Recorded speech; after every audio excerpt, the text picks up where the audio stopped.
All right, folks.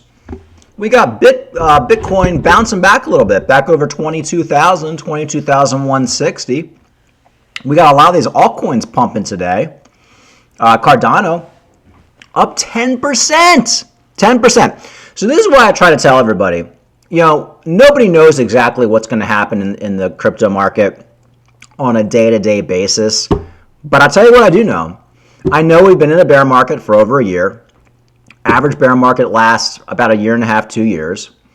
And it's absolutely insane to be selling your crypto at a loss right now or trying to get the exact bottom, because I've never seen anybody ever succeed in crypto by doing that. You know, even if you were to ask me yesterday, I would have said, you know what, CPI numbers, not great.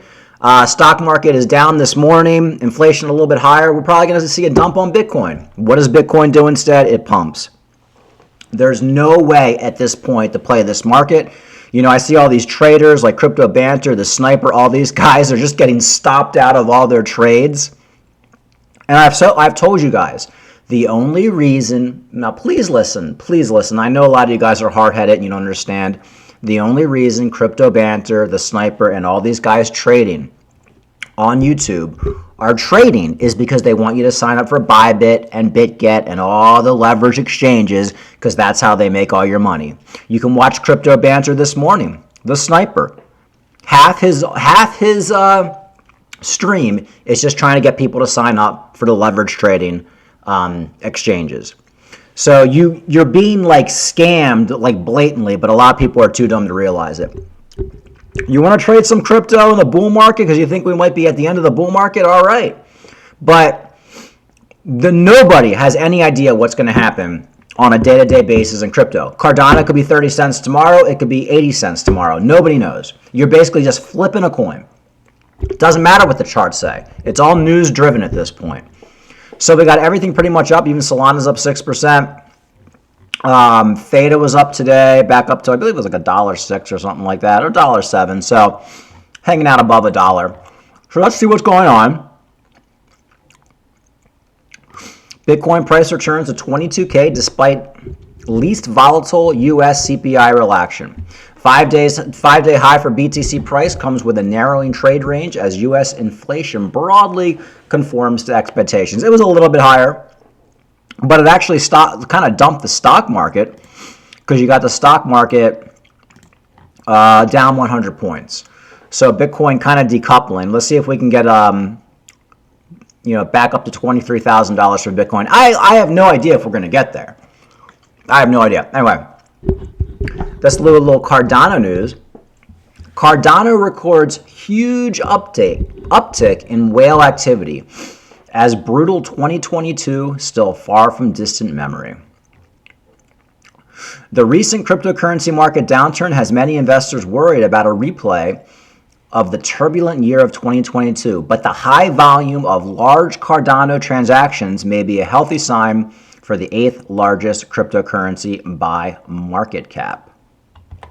And you have whale transactions on the rise. In February 2023, the number of whale transactions on Cardano significantly increased, with an average of 1,700 transactions per day, valued at over 100,000 or more.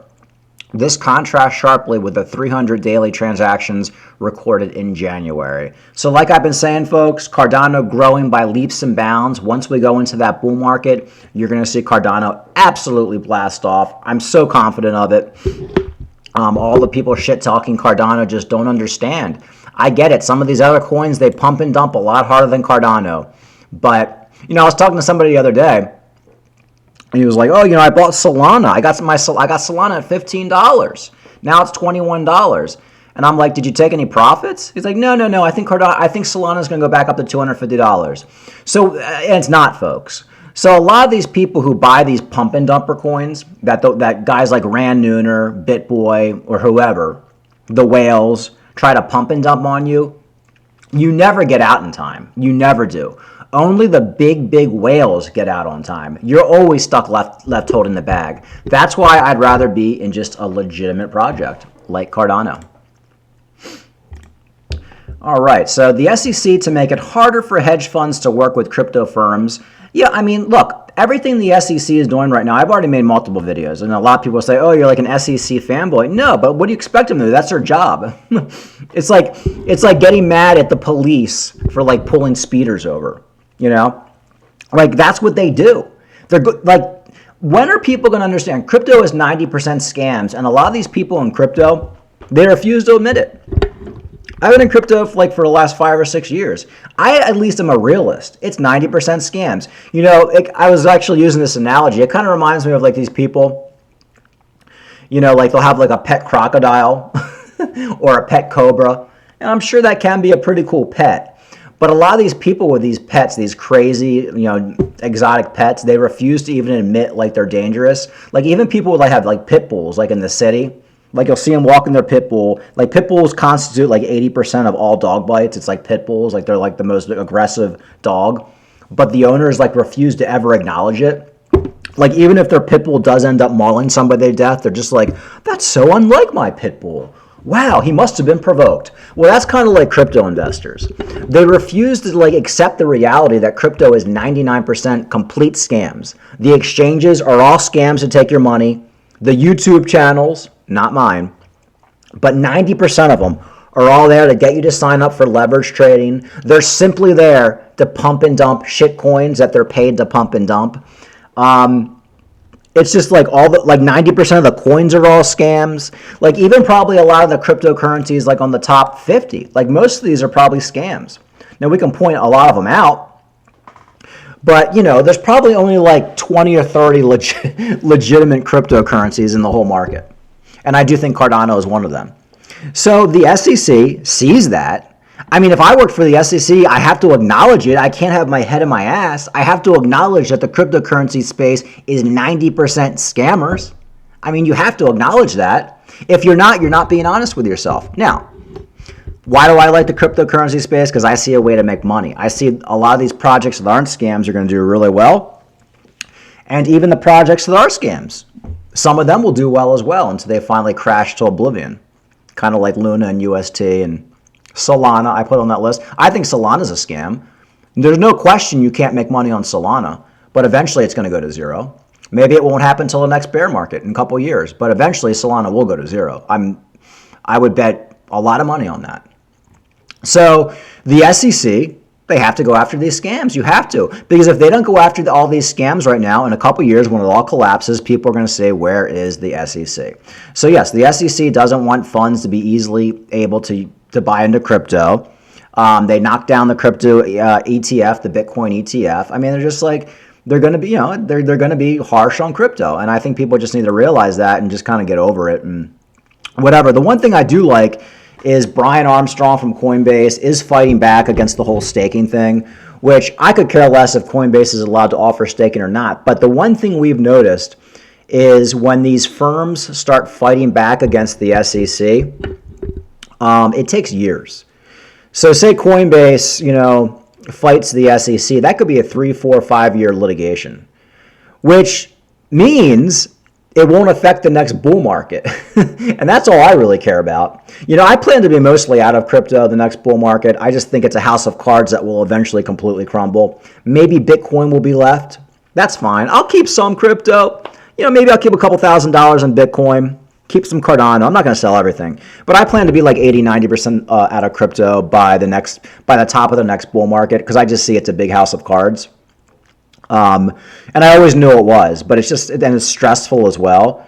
But I'll have some just in case the rocket ship continues to take off for the next couple of years. But make no mistake, and you can't deny it at this point, that crypto, while you can make a lot of money with it, I love it. I've been in it for a long time. I've done well. You know, I told you guys I was able to pay off a rental property and all that stuff. I am a realist, and I see it as mostly a scam. So you can't expect the SEC to not take a hands-off approach. But the good news is the litigation takes a long time. So if Coinbase is tied up for the next 4 or 5 years in litigation, at least that shouldn't affect the next bull market. Same with Kraken or whoever else is fighting the SEC. Now, I hope Coinbase wins. I hope the XRP lawsuit. I hope the SEC loses because I'm not a big government guy. You know, like I'm more of like a free bird kind of guy, like just leave people alone, let them make their own mistakes. But I do understand that what the SEC has to do because that's their job. So we'll see what happens. But for me, I just don't want there to be any drama going into the next bull market, which I consider to be starting probably the end of this year, going into next year. And if Coinbase can be tied up in litigation with the SEC, that's fine. Now, I did read a statistic once that the SEC wins 90% of all litigation, so definitely going to be an uphill battle. And that's another thing. That's another reason I'll probably be out of cryptocurrency by like at least 90% by the next bull market, is that I feel like regulation, eventually these lawsuits will be done and these legal battles will be done. And I think the SEC is going to win 95% of them. And that's going to hamper crypto and probably hurt ROI. So in a nutshell, I think next bull market, 2024, 2025, you're going to be able to make a ton of money. Cardano, $20, $25, or maybe $15. Theta, $20, $25. Matic, probably $20. Dogecoin, $1. VeChain, 50 cents to $1. Bitcoin, $150,000. But I think eventually we're going to get to the point where the house of cards collapses and it gets regulated. And you'll probably just be left with a few coins like Bitcoin, but the ROI might be down, whereas, say, we're at $100,000 next bull market, Bitcoin might drop down to $40,000 in the bear market, and then maybe it only gets up to $150,000 in 2030. You know, eventually, because if you notice, the ROI with Bitcoin just goes down and down and down and down every single cycle. So you have to be a realist, folks, and that's kind of what I am. I see the dangers of crypto. I go on YouTube right now, 90% scams, like I said. So go at it, SEC. See what you can do. Take out some of the garbage. But I just don't want to affect the next bull market, which I don't think it will because it just takes so long to litigate. Anyway, that's it, folks. Bitcoin's up today. Bitcoin's kind of doing its own thing. We are in a no trade zone, like I said. Anybody who comes on my comments right now and says, oh, Bitcoin's going to dump tonight, they have no idea. Bitcoin could dump tonight, or we could pump right back up to $23,000 tomorrow. So it's not even worth it. All you got to do, buy now, or you should have been buying over the last 6 months, hold until 2024, 2025, and you'll 20, 30, maybe even 50x, maybe even 100x some of your coins if you're buying Metaverse and good quality projects. Anyway, like and subscribe. Talk to you later.